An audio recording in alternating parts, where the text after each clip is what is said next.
Përshëndetje miq, mirë se erdhët në 3 minutëshin e ditës të jetosh besimin. Sot do të flas për një nga kredot e famshme që na vjen nga historia e kishës, mbase më e madhja, kredoja e apostujve. Ka ditë në jetë kur besimi ynë ndihet i fortë, ka ditë të tjera kur ndihemi të lëkundur. Pikërisht në këto ditë është bekim të kemi një shtyllë që na rikthen tek thelbi. Kredoja e apostujve është pikërisht kjo. Një përmbledhje e thjeshtë, e qartë dhe provuar në shekuj e asaj që kisha e krishterë ka besuar. Është shumë e rëndësishme, sepse së pari përmbledh Ungjillin. Kush është Zoti? Kush është Krishti? Çfarë ai bëri për ne? Çfarë shpresë kemi? Mbron doktrinën e vërtet nga shtrembërimet, devijimet.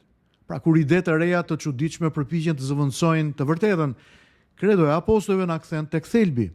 Na lidh me kishën historike.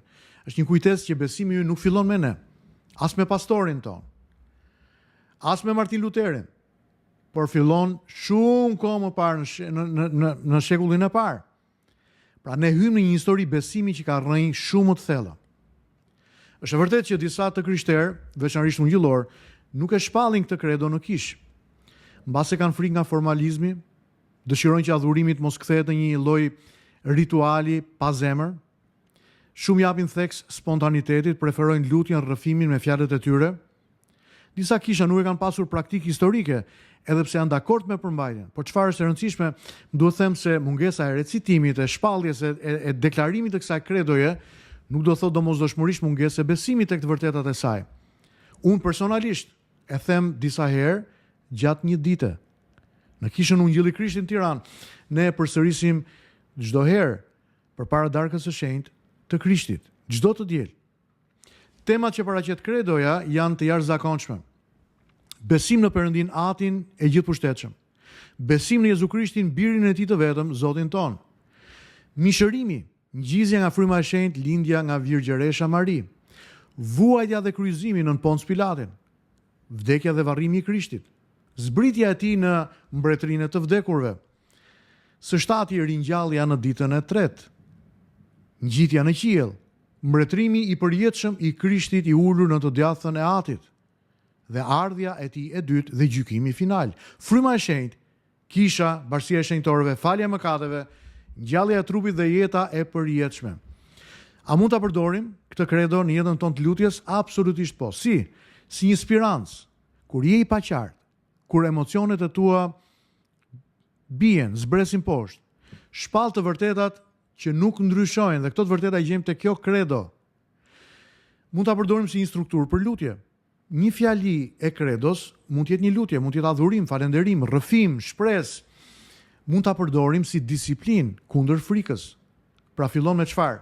Unë besoj. Jo sepse gjithmonë ndjej, por sepse Krishti është i gjallë. Mund ta përdorim si një mjet dishepullizimi në familje.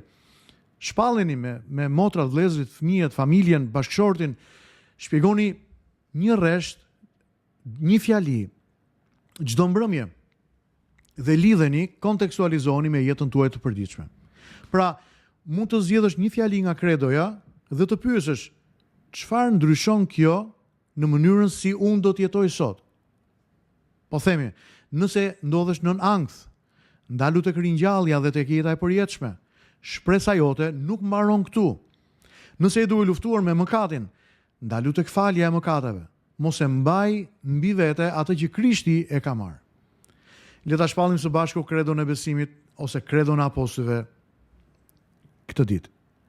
Unë besoj në Perëndin, Atin e gjithëpushtetshëm, krijuesin e qiellit dhe të tokës, dhe në Jezu Krishtin, birin e Tij të vetëm, Zotin ton, i cili u ngjis nga fryma e shenjtë, lindi nga Virgjëresha Mari, vuajti nën Ponc Pilatin, u kryqëzua, vdiq dhe u varros.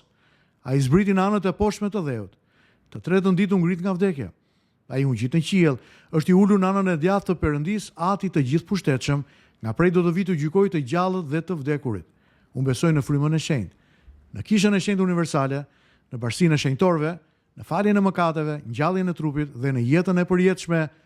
Amen. Ky është mësimi dhe inkurajimi i shkurtër mbi kredon e apostujve. Tekstin e kësaj kredoje e gjeni tek ky postim. Zoti ju bekoft, bëni pjesë këtë kredo të jetës tuaj shpirtërore, thelb të besimit tuaj, përfshinin lutjet tuaja. Miru takofshim Nesër.